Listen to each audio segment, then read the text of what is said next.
And we're back once again, only on its last call. Last call to the alcohol, only on the last call podcast.com. And joining me here once again, well, when we want to talk TNA, I got to get a guy. I have a guy here who you either love him, some people don't like him too much, but he's going to give you honest opinions. That's right, honest, not Dave Meltzer, pie in the sky.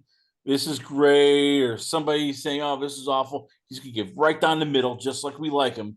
I give you from the Negative BQ show himself. I give you it is your boy BQ. So BQ, let's start off here with the big story right now in TNA is Ash by Elegance. Ashley Sador is she vacated the title this past Friday. This wasn't a storyline because you can tell she's getting choked up. She's like, I have to leave. I know we don't know too much and we're trying to be respectful, but how much does this break you that, she finally gets sort of like in that good position where she's hitting her stride, fans are appreciating her. Now this happens and it's like, ooh, just a kick in the nuts. Yeah, man, it's unfortunate because they were becoming my favorite part of the show, the Elegance Brand, and I still really like the other girls, so I'm not too concerned. I still like the act, but they overall were becoming my favorite part of the show. She was the leader, you know. It's hard because I explain on my show that I've always had a soft spot for her because the time that she was NXT, I loved NXT during that period. I'm talking like the Neville World Championship run. Tyson Kidd was there, and early Sami Zayn days when Kevin Owens first got there. Like I really love that era, and I have pretty fond memories of my life in general around that time. So a lot of the wrestlers who are attached to that, including her, Sammy Callahan, I give him a hard time on my show, but I mean, guys and girls who are attached to that side, I always kind of like have a soft spot for. So, I've always kind of been a fan of the girl. I did not enjoy what she was doing when she first got there, and she really started. There was just a lot of improvement overall in the gimmick, the mic work, and the character work and everything. And she finally got to this point that we knew was going to happen. I mean, we always knew she was going to win the title at some point, but for this to happen is, you know, I see a lot of wrestling fans very worried about her and upset over it because you never want to see anyone go out like this, even if you're not the biggest fan in the world. And I think it's a lot bigger than, initially people are, oh, she's injured, she's pregnant. Like I think it's a lot bigger than that. I'm not going to say that what I'm thinking, but I think it's a lot bigger than that. She wouldn't be that choked up if she wasn't pretty confident she was stepping away for good. And I initially was going to look into it, but I try to have integrity, and I know some of these other outlets they're gonna hey, what's going on with Ash? They're gonna have no problem messaging their contacts at TNA. Like I've already spoken to a couple of my contacts, and I've already said, hey, I'm not gonna ask, so don't even worry about trying to give me an answer. But it's hard, man. I was just a fan of her, a fan of the act, and you know, it is difficult. We all hope the best for her, and it would be great if we saw her in the ring again one day. But I have a feeling it's just so much bigger than what people are thinking it might be. And as you said, like Indy Hartwell has come over and she's Indy Hartwell. She's more refined, but that's who she is. We've seen other WWE wrestlers come over, and as you've complained, they're the same people they were in WWE. She reinvented herself. She put effort into it. She put time into this. And as you said, in the beginning, we're like, oh my God, this is cringeworthy. But she started refining it. She brought in two other people. She's, by all accounts, has worked and wanted to go to TNA. So this it's almost like you get what you want finally. You're getting respect, getting credibility, and just life throws a curveball at you. And it's just even more heartbreaking because she wanted to do this. She wanted to be different. She wanted to try something outside the box. Yeah, and I respect that so much. I respect anyone that reinvents themselves. I mean, even now you look at JDC from the system. When he left WWE and he was in NWA for a while, and then the beginning of TNA, like he was just a knockoff of Fandango. He just put on a jean cut off vest and said, "I'm Dirty Dango," and it was, essentially a lot of the same thing. And he's reinvented himself. Maybe not, he's a more of a normal guy than a character now. But I mean, you just got to take swings sometimes. Um, I always have so much respect for that. Steve Macklin, another guy. I always bring up EC3, but those people who just say, "Hey, I'm not gonna hold on to my old name. I'm not gonna not like we're gonna start from scratch here." Like I respect that so much. So that's always something that I respected from her quite a bit. She never tried to be a version of Dana Brooke. She was, Ash by Elegance, and that's how I look at her. I don't even. There's certain wrestlers that they leave, and no matter what they do, you just always call them by their WWE name. Like she was starting to get out of that. There's still some Dana Brooks here or there, but people are starting to really accept her as this new character. So let's the sidetrack. What does this mean for the Elegance brand? Because and I like Heather by Elegance and I like M by Elegance, but we don't know much about them in terms of like can they cut promos? Can they be the center point? I mean, it was because Ash was sort of the face of that group, and they were coming into their own a bit, but it was still like it's Ash is the leader, the one who's driving the train, and they're along. How does TNA make sure that they don't get lost in the shuffle and yet still not get exposed for like, yeah, they still need work on promos. They still need work on presence and being the focal point rather than sidekicks. I think they can get there. I really enjoy their wrestling, both of them. I think TNA did the right thing in putting them in the Elegance brand to begin with, because I mean, let's face it, M by Elegance um, had a pretty generic look when they brought her in as Maggie Lee. Heather Reckless, she came in. I wouldn't say had a generic look, but she wrestled that first match as a baby face, and you're just like, man, I don't know how she fits on this roster yet. Both of those girls, they set them up for success very quickly. And the knock I've had on the Elegance brand lately, I've mentioned couple of times on the show, is that they would do backstage segments, and I always felt like they were all on like four separate islands. They were just all. I'm trying to think how I've explained this in the past, but They're, their facial they're not a group. They're expressions. four individuals who sort of come together, but they're still sort of their own little separate islands and not like the Four Horsemen or the Shield, where everybody's together on the same page. They're still like, oh, we're here, but I'm on there and I'm on there, and they're still a bit disconjointed. I just feel like they lacked a little synergy. Like I've never seen I never saw Heather and Ash speak to each other, or like M and Ash or M and Heather speak to each other. And a lot of the times the personal concierge would cut promos, and they're all doing like independent facial movements and reactions, and it just I don't know, like it just kind of lacks synergy to me. And maybe it's just those one of those little details I see, but it's like you said, we never really heard them talk. Heather did a little bit in the beginning. They don't really need to because they have a manager, and I think that's a lost art. Of just letting the manager do the speaking. Rather than like there's so many wrestlers who just can't talk, but they're forced to because that's today's wrestling.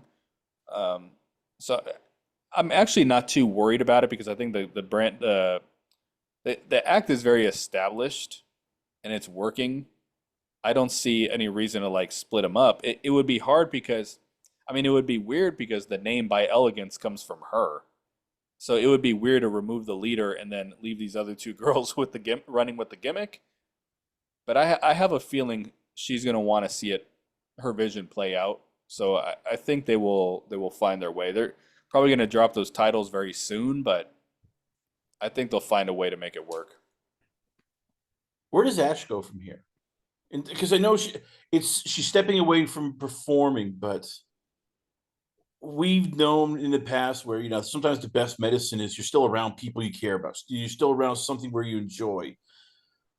What does she do now? Because, and as I said, we're speculating here in the back of our minds, like this could be really bad. This could be not just like, oh, I have a concussion, I gotta go away. Oh, I'm pregnant, I gotta go away. It's like this is life changing health thing. So, what does she do? And can she? Would she? Do you think she'll still be involved with TNA, or is this something where it's like, if I can't wrestle, it's too painful. I can't be around it. I don't think we're gonna see her anymore. I don't like I didn't get any kind of vibe that this was um, temporary or like we had what's her name? Mance Warner's girl. I don't know why her name is escaping me. No, I know. And yes, I like man. Like, she stepped away because of a neck injury, but she said, "Up, I'm gonna recover from it. It's minor surgery, but I gotta be safe." Steffi Delander. Yeah, Steph Delander. So yeah, I mean they found a way to get her on screen. It didn't feel like she was disappearing off television. It was kind of felt like, okay, she can't wrestle. They'll find something for her to do. You don't come out and cut this babyface promo and relinquish the title like that if you weren't really stepping with. She was too choked up to that is not a sign of someone who's going to continue to be on the show.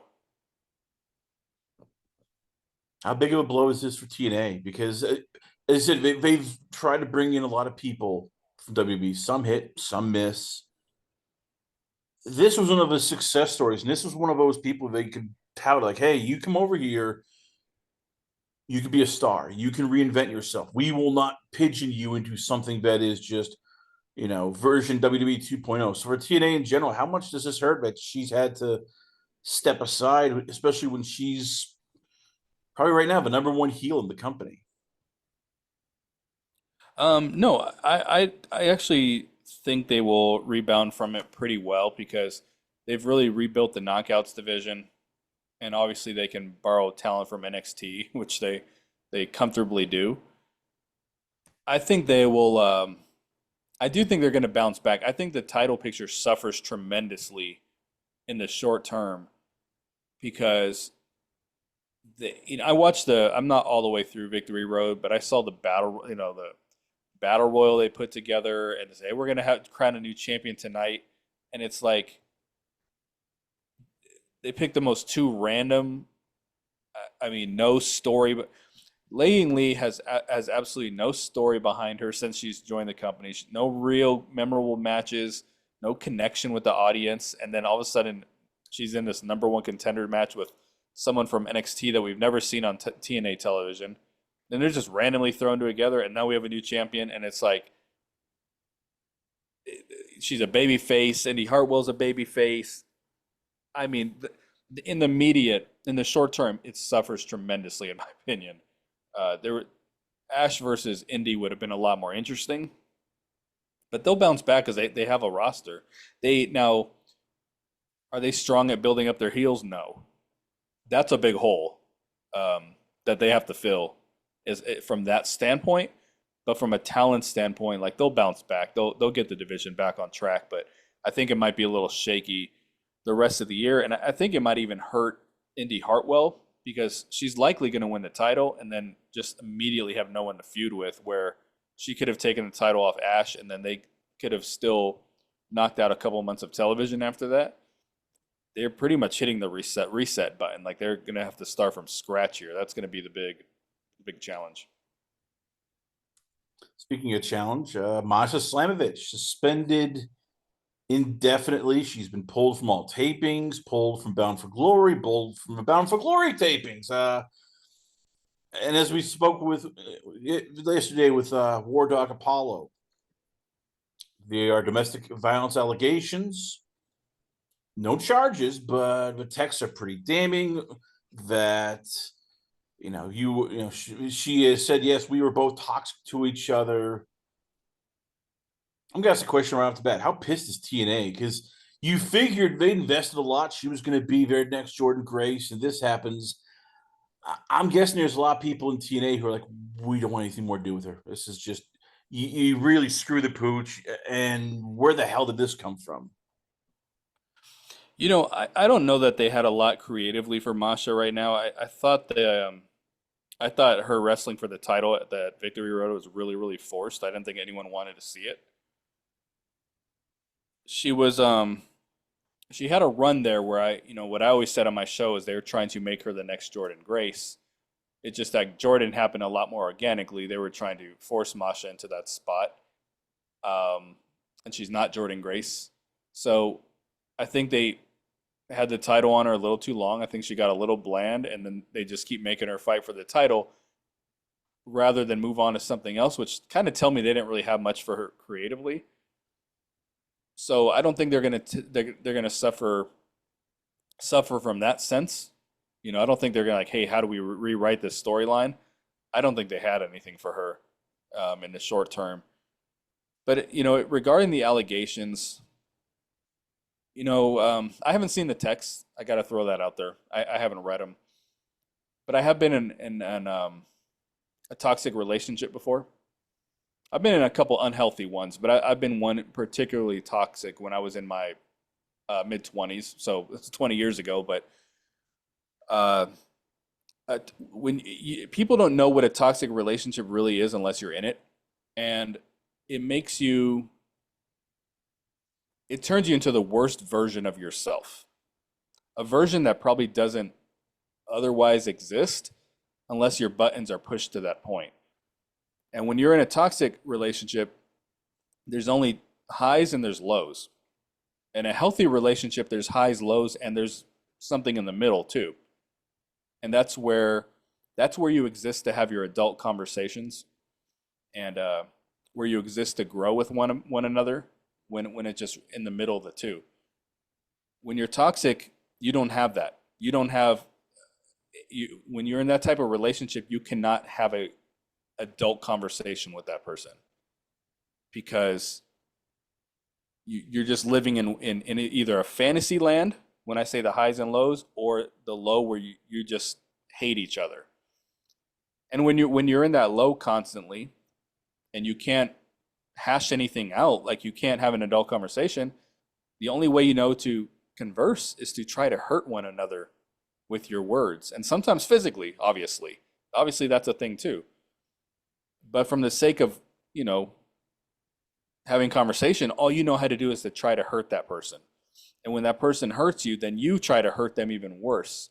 And then it builds on top of each other, and you start to begin to say things you don't mean, but you do what you feel like you have to do to prevent that person from hurting you. You start saying, I'm going to hurt that person so bad that they cannot hurt me. And it's very difficult to get out of those relationships because, again, that middle ground where you have adult conversations, where two healthy people can have a conversation and say, hey, this isn't working, that it doesn't exist. So you just stay in it forever. And one day you have a good day and you're so hooked on it and this is the best thing going. Oh, we can make this work. And then the next day you're back to verbally berating each other, and it's very hard to get out of, but it causes you to be the worst possible version of yourself. All of us deep down we're all like pieces of shit deep down, but most of us can prevent, through just having integrity, through having respect for others, we can prevent that, our personalities from getting there, from hitting that rock bottom. Um, it's kind of hard to put into words actually what I'm trying to say right now. But toxic relationships, you bring out the worst in each other, like a version of you that is very hard to pull out of you otherwise, but probably does exist deep, deep, deep, deep, deep down. And you're not yourself in a situation like it. You're just not yourself. So again, I haven't read the text. I don't know exactly what she said, but I do know from experience that when we in that type of relationship, you will say anything to hurt that person. You completely lose respect for one another when you're going through those lows and those arguments. You just there's no respect involved. You just treat the other person like crap. You act like crap. You know, I would imagine if you put her in a healthy situation, a healthy relationship, it would be much, much different. I know for my own experiences, I've never had a relationship like that than what I had in my 20s. No one has ever pushed me to that point. I've never pushed anyone to that point because we've respected one another. But once, yeah, when you're in a situation, you've both lost all respect for each other, and it's not a reflection of who she is, ultimately. Someone just brought the absolute worst out of her that normally, um, normally around that normally in a healthy situation, someone would not bring that side out of her, but this person did, and then she did it in return as well. So what does TNA do? Because that's going forward. Because you speak to Michael Elgin, oh, it's going to be easy. It's NDAs. This will be swept under the rug. This is a different TNA. Scott D'Amore's not there. Don Callis is not there. Carlos Silva is there. By the way, WWE is partnering with them. By the way, we're trying to get a TV deal. So how much do they have to worry that we can't bring her back? If we're trying to get this TV deal, if we're trying to do work with WWE, and by the way, they cut Odyssey Jones within like seconds of his allegations, and those proved to be false. They didn't care. They just, you are done. Does TNA have to do the same with Masha? Just go, look, we can't. Sorry, we can't use you anymore. This is a bit. This is business, and sponsors get a little bit nervous when they hear, oh yes, a female wrestler beats up roommate and ex boyfriend.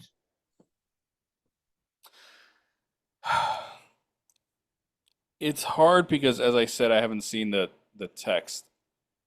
I would say if I had to lean one way, I think she'll be back. I think it'll be months down the road. But if you're able to reach common ground with Tessa Blanchard, which it's apples to oranges, the situations, but both very both very bad accusations. But if they're able to get there with Tessa Blanchard, I think this is a company that gives second chances. Now, Michael Elgin and that was very, very different. Who's the other, Joey Ryan, like kind of different situations. Also, there was a lot of pressure because in the wrestling world, every company was firing people. And I think they probably felt pressure to do the same and to not bring those people back either. But So do they feel pressure then from TKO? Because TKO is very, we don't want drama. We don't want it's second. it is possible. It's very, very possible. But at the Because same you and I have time, talked. Sorry to interrupt, but you and I have talked like in the past. Matt Riddle would be in this company. Odyssey Jones would be in this company. Donovan Dijak would be in this company by now, and they have kept all three of those people as far away as with a 20-foot pole. So again, with the TV deal they're trying to work on, which W's helping with. I asked Paulo this, and he's trying to, I know you and him are more forgiving, but does TKO look at this and go, we advise you to just dump her. We'll send you NXT talent, just dump her. We don't want the drama. We don't want to know what else might come down the pipeline. no, no, no, it is very, very possible. I just think that the company already has a relationship with her. This isn't bringing in someone new with baggage. Um, they've had her in the company for well, like 3, 4 years now. That's got to stand for something. When you have a drama free 3 years, and then all of a sudden the fourth year there's some drama, we can we can determine that someone's a piece of crap from a mistake they made when they were at their worst. So I think it is fully possible, but at the same time, like TKO, it's a partnership at the end of the day. They do not run TNA. They do not own TNA. It is a partnership. and it's a partnership where they're obviously helping them move to a bigger network and be a challenger to AEW. But at the same time, they can't. I don't feel like they have any place to step in and be like, "Hey, this person can't be in your company. It can't be in your show." So I, I'm saying it's probably 55-45. I'm 55 that she will be back, but I could very well see her not returning as well. But I'm leaning towards her returning when the time is right. Speaking of partnership, the TNA NXT Invasion has begun.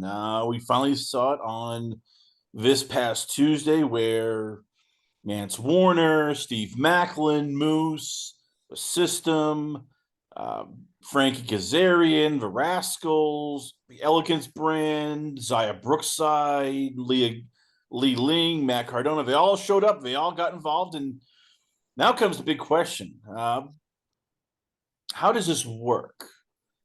Because, the pie in the sky goes, yeah, this is going to be great. This is wonderful. This is going to be, dream matches, and we might have storytelling. The real people who are negative, like, oh, crap, this is going to be AEW 2.0. Everybody's going to lose at the end. Like, how does Shawn Michaels and Kyle Silva navigate this so that everybody wins and there isn't, one group going, man, we got screwed? Dude, I always say it. I don't compare this to the AEW partnership because that wasn't a partnership. That was Tony Khan dictating how it was going to work, him calling the shots, and Scott Demore being a cuck. Like, this is an actual partnership. With that being said, I do not expect this to be good in any way. If they surprise me, awesome. I'm all for it. I am very open to them proving me wrong and surprising me. But if you just, I mean, look at the image here. We have Heather by Elegance in there with the inspiration. They're feuding. Zaya Brookside and Lang Lee are in there, who in a sense are feuding with Heather by Elegance. And if the Elegance brand wins at on Impact this week, that's who they're going to feud with next. We have Zachary Wentz and Cedric Alexander. They were just fighting last night on the show. Mance Warner, I think they just need to find an excuse to pay him because they had nothing else for him. Frankie Kazarian, who's supposed to be one of your strongest heels, now you're just aligning him with a bunch of baby faces. I mean, this just makes no sense to me. Now, it makes a little more sense because Kalani Jordan is now the champion, but before last night, she wasn't. And then you ask the question, what beef does Heather by Elegance, Zaya Brookside, Lang Lee, and the Inspiration have with NXT? Because I'm talking about the time that this happened. Because the Knockouts title was in TNA. The tag team titles were in TNA. What beef do the women have with these guys? Like, it just seems like they're doing it just to do it. It's an invasion for the sake of an invasion. And then Kalani Jordan is a babyface, wins a title. Before the match starts, her and Lang Lee are shaking hands. Lang Lee's in this picture. She was part of the invasion. Now she's... No, true. Look, but as you said, last night was like, oh crap, everything. It's like when all of a sudden, you're planning the anniversary dinner, and you find out, oh yeah, wife's in the hospital. Crap, the cake got burned, and well, what do I have? We have some cold cuts, and May I have a candle. It sucks, but I'm gonna put it together because, well, I have nothing. I have no other option. So, in case of that, I get it, but it's still fresh. And when you look at the roster and you look how it's sort of lacking, like at least with this invasion, it's like, ooh, this could be fun. And casuals like it because casuals just like fun stuff. Um, I'm really just not. I'm not up. I shouldn't say I'm not optimistic. I just can't see how this is good. I think it's gonna lack so much logic. I just think it's gonna be them just wrestling matches. I just don't see stories. I just see matches, wrestling matches. So it'll pop the casuals here a little bit early on. Yeah, absolutely, because there's always interest in that. But to me, it just lacks a lot of logic. Mike Santana has a title shot at Bound for Glory. It's not like NXT's just doing what they want, and TNA can't give it. It'd be one thing if at Bound for Glory, Trick Williams was defending against someone from the NXT roster. Then, hey, we're gonna go invade NXT, but Mike Santana is gonna win the title in a month. So what's the beef? I just it's just crazy. How would you book it then? I'm putting BQ on the spot here. I mean, you are a smart wrestling person here, and you are creative. So right now, let's say Sean and Carlos go, all right, BQ, we're throwing a challenge at you here. You think this is gonna, suck ass and swallow? We're open to ideas. How would you book this, considering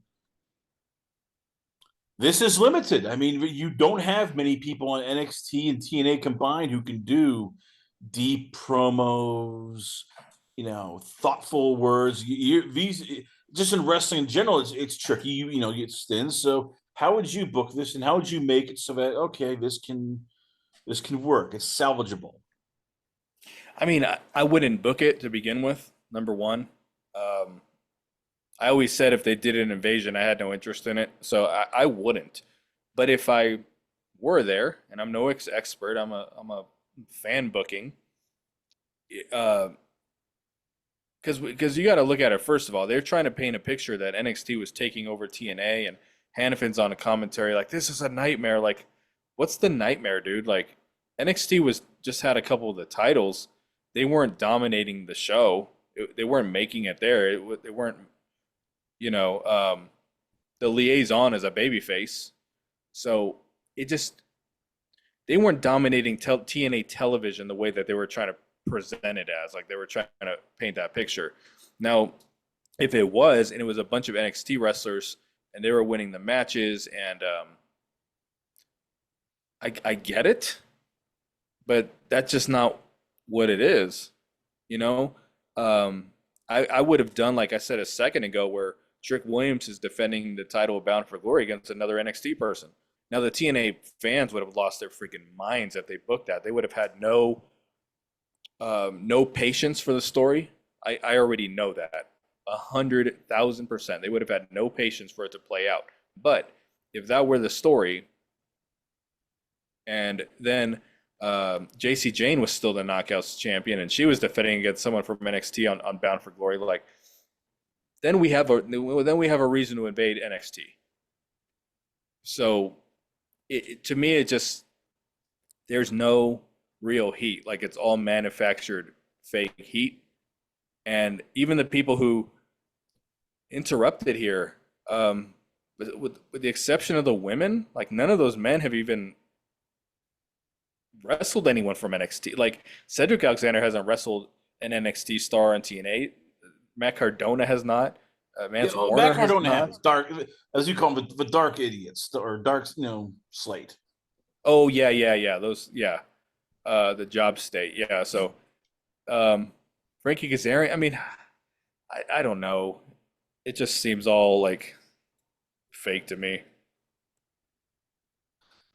As you said, and then as my colleague AEW always said, this is a business. This is a great business move, though, because you get the NXT WB socials, you get their brand driving TNA, and they're aware. Hey, socials matter, viewership, audience numbers. I know the fan in you hates this. You're like, I can't stand it, but it's almost like vegetables. Yes, we don't like it, but they are good for you. So is this good financially for TNA, the invasion? Just simply because it's numbers, it's traffic, and it can help sell advertisers and TV executives to TNA. Yeah, it's just business. That's all this is. And from that standpoint, I get it. I 100% get it. I'm just speaking like as a fan. Like I don't want to see this. I don't think it's going to be good. I think the people who love TNA are not enjoying this or going to enjoy it. It's not as bad as the AEW thing. Not even close. But I just think from a storytelling logic standpoint, it doesn't make a lot of sense. But from a business standpoint, I totally get it. You do something like this to get people talking and to get buzz and all that. I mean, I have two hats on here. One trying to think from a business sense, and one as a fan. So for business reasons, I totally understand it. I don't question that at all. So here's the big question. Last night, I guess Leon Slater versus Myron Reed tore the house down. It's some of us are going to love it because some people love flippy dippy, acrobatic moves. Others are going to go, why is this Cirque du Soleil? So instead, for Bound for Glory, we're getting Javon Evans versus Leon Slater. Fans, this is not your father's wrestling. These are two guys who combined probably still weigh under 380 pounds. They will fly all over the place. They are athletic. You and I talked about Leon Slater and where he goes forward here. How tough is it for TNA right now where they don't have any heels for him to feud with who A can work the style and work with him, and B can actually cut a promo unless you start grabbing Mustafa Ali, who they have envisioned for bigger things, or Frankie Kazarian, or I guess maybe you turn Macklin, but both those guys are square peg round hole. So, what do you do with Leon Slater going forward? This is going to be a great match, but long term, how do you work with what Slater is and what the roster is? You know, me as a wrestling fan, I have no interest in this because Javon Evans is very good. I'm not. This will be a good match, but I mean, just from like you said, it's not your dad's wrestling. Like I'm 45. Like I'm gonna be 46 here in a couple weeks. This does nothing for me. I thought the opening match of Victory Road, which was the three-way with the two Rascals and Cedric Alexander, was horrible.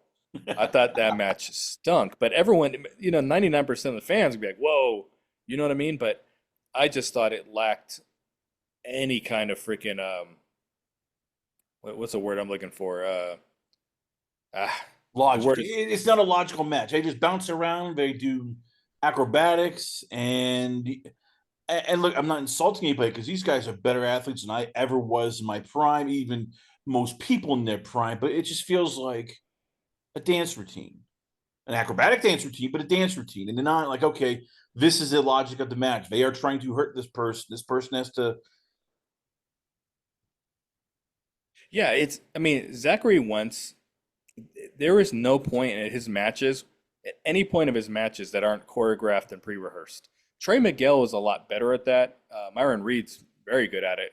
All the flips he does is within the confines of the match, and it just comes off a lot smoother. But like Wentz, for instance, who won the match, nothing he does, and I hate to speak bad about a company I love.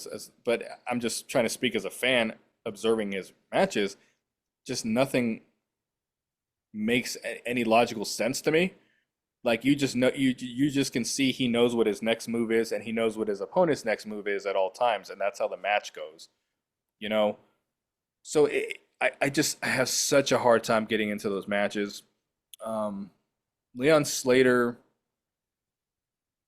he's really good though. He's really good. He can talk too, and that's why I have more optimism with him as X Division champion because I think he has more tools to work with from top to bottom.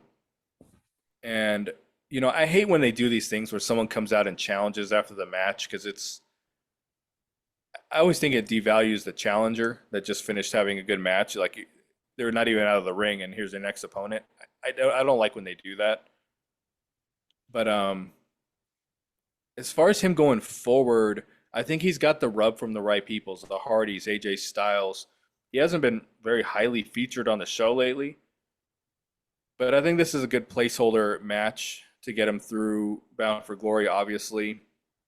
And they're going to have to find something within the next X Division for him to do that does not involve. I mean, I fully believe at Genesis he's going to be in some kind of like Ultimate X or multi-person match because the pay-per-views tend to squeeze as many people on him as humanly possible. And after Bound for Glory, there's a couple of weeks where I had a best of episodes. Like they can phone it in a little after Bound for Glory. So I think this is going to be good for him in the short term. They can pussyfoot around a little for a couple months, and then top of the year he'll probably they're just going to put him in some multi-person match, and then the real challenge will be after that, I think. But it is up to them between now and then to add some individuals to the X division that that can talk, that are heels, so that we don't just have to watch the Rascals all the time. And but I wouldn't be shocked if they didn't revisit him and Cedric Alexander again with Cedric as a heel. That wouldn't shock me if they don't revisit that.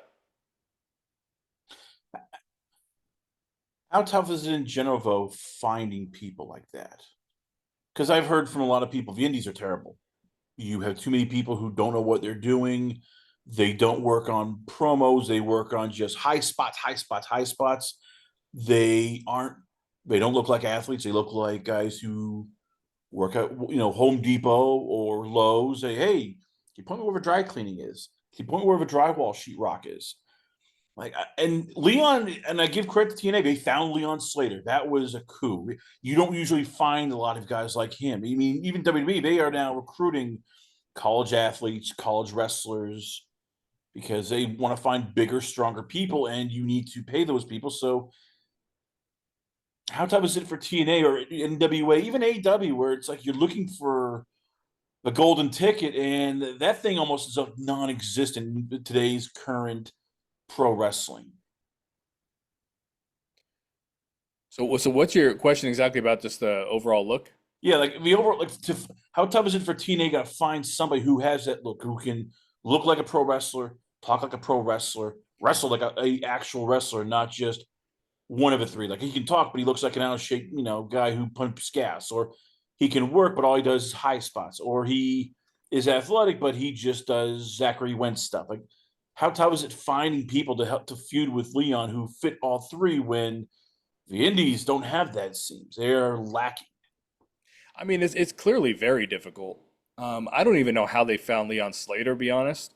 Like that was really an anomaly, finding someone of that level of talent and getting him to sign there. That's not the norm for TNA. They don't discover guys like that. I think they do a decent enough job for the women, looking for women, but yeah, as far as the men, I just don't think they really exist because, the guys getting into the industry are seeing what they see on TV, and they're seeing people who don't have to hit the gym, that can be very small in stature. And there's a place for being small in stature, but I mean, I think AEW did a lot of damage to wrestling because now you watch that show and you're like, well, anyone can do this. There was when I was a kid, yeah, I was like, hey, I want to be a wrestler when I grow up. And then when I got to my adult age and I was average height at 5'9", I was like, hey, this probably is not for me. So, you know, same as sports and stuff. When I'm younger, hey, I want to get up and do this, grow up and do this, and then I realize, okay, I'm not built for that. But you turn on AEW and you're like, I can do this. Everybody, and it's just going to trickle down and down and down until people look less and less like wrestlers. And it's obviously very difficult to find someone that checks all the boxes because, as you said, I think they just work on the high spots. I don't think there's not a lot of trainers out there anymore like Al Snow, that's really getting into the weeds and seeds of pro wrestling. I think there's a lot of, hey, here's how to do the moves. And the X division's always been a challenge for them. They've always been able to have like one or two people in the division that check the boxes, but to have like a division full of it's always been pretty difficult. Speaking of difficult, let's talk about the dream match that fans love, casuals love. Hardcore people like you are like, oh god, this is gonna be bad. Hardys versus Team 3D in a final table match. Man, yes, me, and Mike Gilbert talked about it online. We're like, where the hell are the old Dudleys? They would have, attacked these people. As Mike Gilbert, who I give credit to, excellent podcast, and says, casuals suck. Um, here's the news, people. Casuals don't give a crap. They want nostalgia. They want entertainment. Screw you, people. You can go to AEW. That no fail. Like I get this. I'm not happy about this here, but how much as we talked about in the previous segment, how much is this the world we live in where Hardy's versus Team 3D with titles along the line. That is what TV execs want. That's what fans want. That's what sells. And well, us hardcores are gonna have to. It's like when our favorite bar gets regentrified, we're gonna have to suck it up, Buttercup, and live with it. Yeah, man, I have so little interest in this. It piques my interest a little because it's the last time they're wrestling, and it's something a little different too. But it doesn't. Again, you're talking about the execs and everything, but as a fan, like this does not need the titles. It has no heat, and I don't want to get too far away from the question, but Leon Slater, Javon Evans, no heat. Um, what was the other match I was thinking of in my head? Oh, Indy Hartwell, Kaline Jordan, no heat.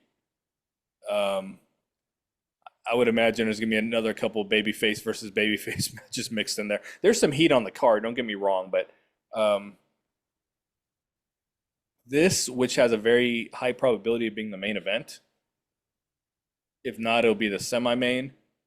Probably be the semi-main. I think they need Mike Santana to go off the air with the belt, but being one of the high-profile matches, I mean, it's just a match, just a wrestling match. It's just making a tables match. I'm like, oh my god. I mean, they're all old as balls, so I totally get it. But I'm just not a fan of weapons and furniture and all that. A tables match hypothetically could be over in the first 30 seconds of the match. That's why I just think it's so stupid. We know that because Big Show stepped through a table one time and broke it, and the match is over. But hypothetically, we're just using logic. A tables match, as I said, could be over in seconds. Like it's just the dumbest concept in the world to me. I have so little interest in this. Again, just a little bit because it's the last time we'll see them wrestle. But obviously, Bully Ray always claims being a part of the biggest TNA crowds, and he's going to continue to do that now. And this just didn't need the belts. I don't know. I get your argument. Trust me, I'm in the same boat. Could there be heat though? I mean, because nobody wants to boo the Dudleys. Nobody wants to boo the Hardleys. It is because tag team wrestling in general is dying. I mean, I could throw out names to people, casual fans, like, oh yeah, the Street Profits versus the Wyatt Six, and they would probably look at me and go, who? Or I could, and they have no idea even who the Raw tag team champions are because they almost never defend the damn titles. AEW, forget about that unless it's the Young Bucks are basically poison. These are two of the last sort of like tag teams you could name drop people. Oh, I know those guys. So again, Yeah. I know you and Mike Gilbert want heat, but how tough is it when the fans and the casuals don't want to boo these two because this is like John Cena. It's the last time we're going to see them. The last time they'll ever wrestle against each other. After this, they're just memories, and the little kid in us sort of dies. Yeah, maybe that's what they want. Maybe you actually make very good points, and that's perhaps what they're just like, hey, no one's gonna boo Team 3D, so we're just gonna make it so we have two babyface tag teams, and we make history. And after the match, they're both hugging each other, grabbing each other's ass, raising each other's hands. Like those are the images they want for social media, and I can see that. There's just a portion of us fans who just want to boo someone and want to cheer someone. And I've told a story one time. I took my son to AEW. I've taken him to a few shows, but the third one we went to was Collision, and I mean, he was so bored because he's very very casual as a wrestling fan, but he was so bored. And he's like, I don't understand who I'm supposed to root for in any of these matches. Like, we could go to independent shows in a high school gym and know who to boo very quickly and who to cheer for. Like, we went to AEW and he's just like, I'm just not. He's just telling me like I'm not invested in who wins or loses. So I just always have that. I have a hard time as a fan watching a match like that where I'm like, I don't care who wins here. Well, no, I guess I do because I don't want the Team 3D to be the champions. Hardy's clearly will retain the belts. But if you take the belts away from the equation, like I don't care. I just don't. So I don't know. I get why they're doing it. It's a big Bound for Glory match. I'm not mad at them for it. Order 4. The best heel group right now you could say in pro wrestling. And I know you this is where I'm gonna get on you, BQ. I'd never challenge you because you do a great show. I love your stuff. You're way too negative on this. When you complain, oh, heels always cheat. You know what happens when they don't cheat? You get Drew McIntyre, you get Seth Rollins, you get Trick Williams, where people go, oh my God, they're heels, but they're cool. So we can't boo them. We're going to cheer them. And next thing you know, they're singing the songs. They're going, we respect you, or, this is not the, as you said, when we talked about, this isn't your father's, wrestlers. This isn't your father and mother's wrestling crowd. They want to be part of the show. BK, you don't get it. We paid these tickets. We're part of the show. We want to cheer. We want to sing. We want to sing. Whoop that trick. You just don't get it. You old head. You beatnik. You're too negative. We want to enjoy the show. And I'm sure what I'm saying is true, because every heel we see, like from Brock Lesnar to Gunther, they end up cheering them. They even start going one more time when Brock Lesnar just lands an F5 on some poor hapless baby face. So again, if heels don't cheat, not only he's doing a great job, why boo them? What makes Ali a heel if he does not cheat? Yeah, I've actually been thinking about this a lot lately because on my show I'm always saying, man, these heels just don't win clean. Um, but I feel like they should every once in a while. But then I thought about it. I'm like, man, I think I'm comparing it too much to the '80s era of the WWF, where the roster was so large that there were guys who just did jobs. The Coco Bewares of the world, at Virgil's, um, even Tito Santana at one point, even though he always put on a good match. But there was just always some dudes who got out there. You just knew they were going to lose. So it wasn't really, the $1 Million Man did not need to cheat to be Coco Beware. Like, that's just ridiculous, Like, so you could afford heels getting clean wins in matches like that. Um, so I kind of get it, actually, with where the smaller company and the way that the fans are a part of the show and they like the heels. That I kind of get it. I'm starting to get it a little bit. They do got to get an advantage. They do got to do heel things to win, and if they are going to win clean, maybe save them for the pay-per-view, so that means something. But I'm starting to understand it, and I listened to Russo review the Attitude Era, and the more I kind of listen to those things where he says, you have to protect the baby faces a lot of the time. So those little nuances of the match where they cheat, like it, even if it's just a foot on the ropes, even though it's kind of a bullshit, foot on the bottom rope or something, like it does protect the baby faces at the end of the day. So I'm starting to kind of get it. It's probably something, again, I'm comparing it to a time in my life where there were very clear jobbers on a roster, where wrestling now, you have guys that don't win a lot, but as far as like signed jobbers on the roster, there's not a lot. And that include baby faces. There was babyface jobbers once upon a time. Now the only people who are really jobbers are heels. They don't have, there's not like a guy on the TNA roster who can just take a loss. It's a smaller roster, so I kind of get it. And Order 4 here is doing really, really good work. They had one of the best storylines that, made it sound like these guys were going to turn on them. And they ended up just doubling down and turning on Cedric Alexander. I mean, it was masterful. And it did so much for them.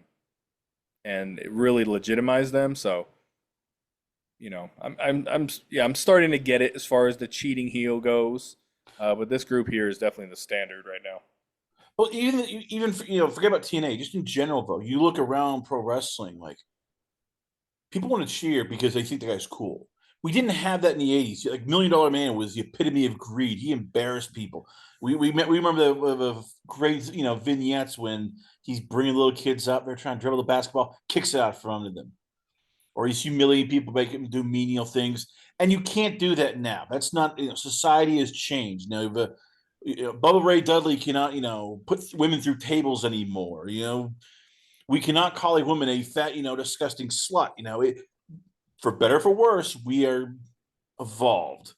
So again, if how tough is it? But not just for TNA, but just in general, when you're trying to get a heel over, and yet because he wrestles similar to what a babyface does, they they do moves and everything. It's the crowd, can decide, hey, we really don't want to boo this guy. We like him because he's cool. He's entertaining. Hey, look at Braun Breaker. He does those great spears. We want to see another spear. So how tough is that, even for TNA, where if you don't cheat, if you don't do anything different, fans are just going to decide we're hijacking the show because we like cool, and Yeah, and it heels, goes about. Oh, yeah, sorry. and heels sometimes are just cool. Yeah, it goes back to what I was saying about AEW. It's just two guys doing moves on each other. So yeah, I get it. I'm starting to get it more and more that you got to differentiate because I was thinking about it. One of the matches I was watching with TNA this morning, I don't remember what it was. It was actually Ali and Moose, and I'm just like, man, Ali just does a bunch of cool moves too. Like heels this day, heels today just don't work like heels. So when you don't, yeah, the cheating and all that stuff is very, very necessary. But yeah, we're just in this day of cool heels, man. Everyone wants to be liked, which is the problem. You know, MJF was one of the few examples. Like he's never cared about being liked.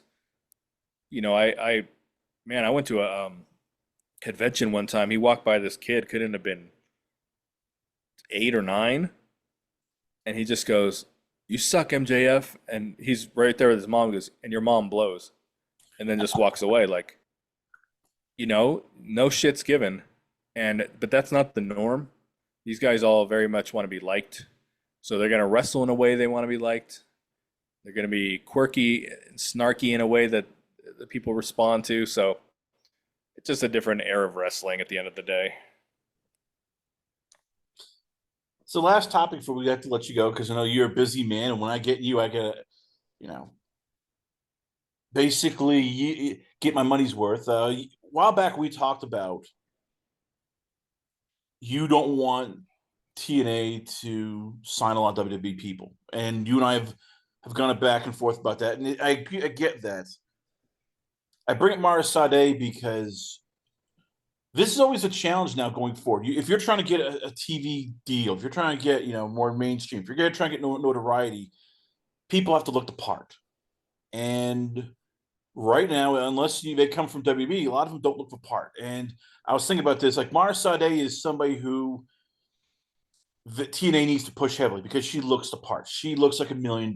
She has attitude. She could be a perfect heel.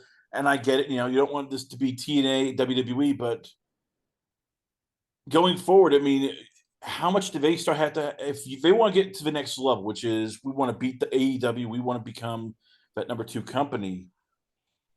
How much do they have to go back to the part where it's like, okay, we need to find people who casual people will, notice, they'll turn their heads, who can do all of this. And right now it's better to sign a bunch of kids from NXT who look like athletes rather than a bunch of people who don't look like athletes and nobody knows if they're a wrestler, a fan, or if they're just some guy off the street who came out of nowhere.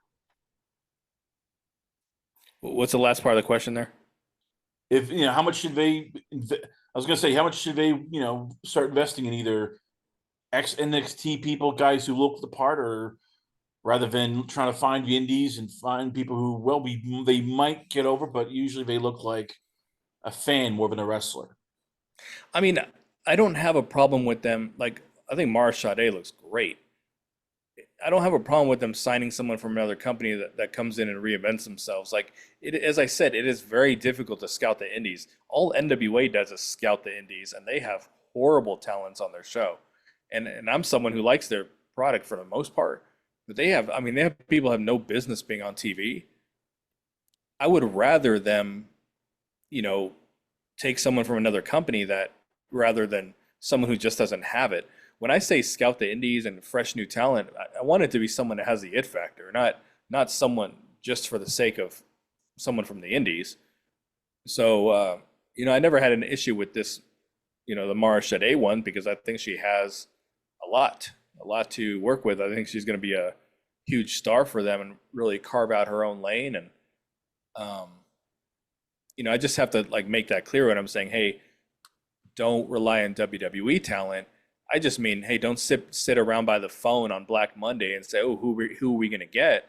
Like, if someone is available, awesome. You should make an attempt at bringing those people in, especially if they want to come over and reinvent themselves. But I think there has to also be, a level where you're saying, hey, I got to find the next. We got Leon Slater. Let's go find the next one. And I don't think enough of that happens. But again, I don't want them bringing in indie people just to do it. Like as a matter of fact, when they brought in Jody Thread, I thought they just brought in a girl from the indies just to bring a girl from the indies. She's grown as a performer, but at the time I was just like unnecessary signing.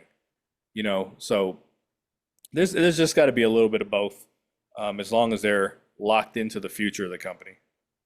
Like, I'll tell you who I want back. And I know you're like, he might be washed. We can't bring him back. But God damn it, let's get EC3 back. He can talk. People either love to hate him or love to boo him. Or he at least gets the psychology of wrestling. Yes, he's not the guy he used to be, but as we've seen, like with Jade Cargill, Great Khali, sometimes even Tyrus, it doesn't matter if you can work or not. If the fans are into you, you can hide this as long as you have somebody else who knows, okay, how to hide this. So, again, I'm going to ask you again, should TNA just reach out to the EC3 and go, hey, come back for one more run?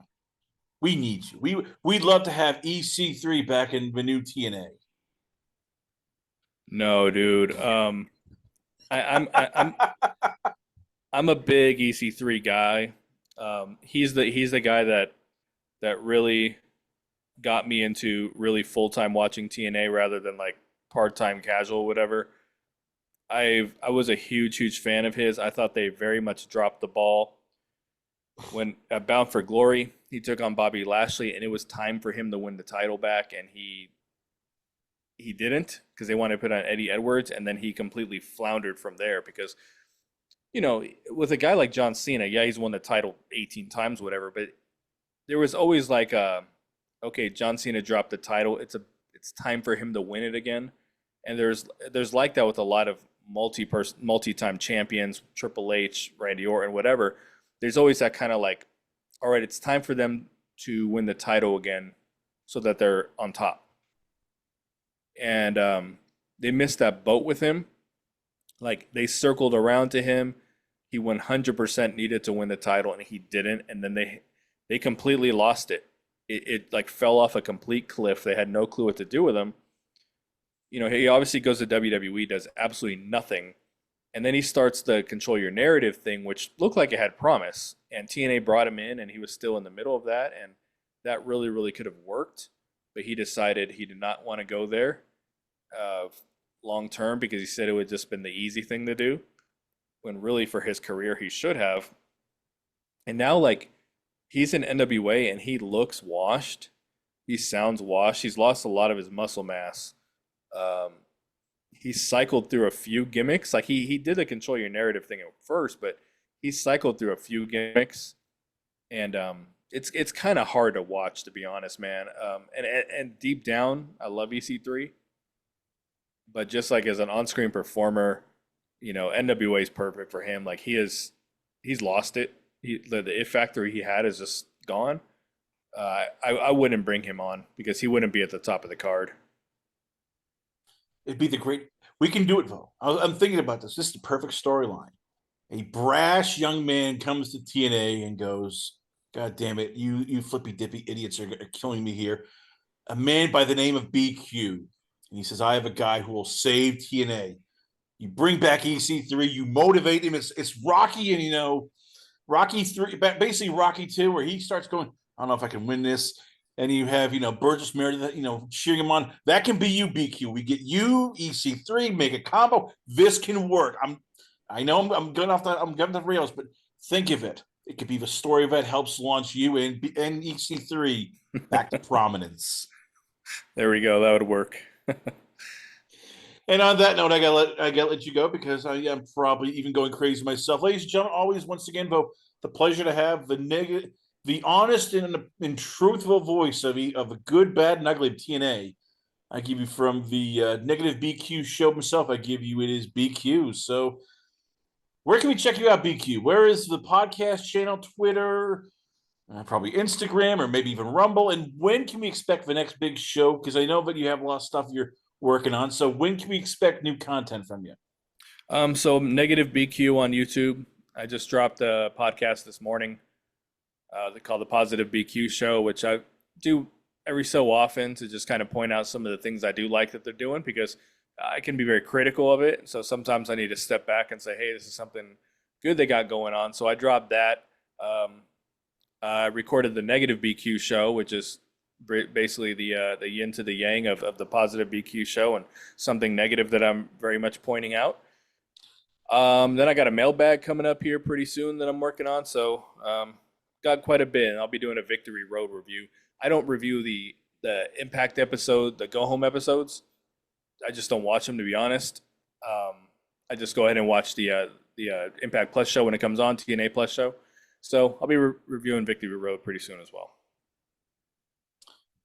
Negative BQ, ladies and gentlemen. Once again, always on a pleasure. I'll be on the show. We come back. A lot more going on here. Only on it's Last Call. Last Call with the Alcohol. Only on the Last Call YouTube channel.com.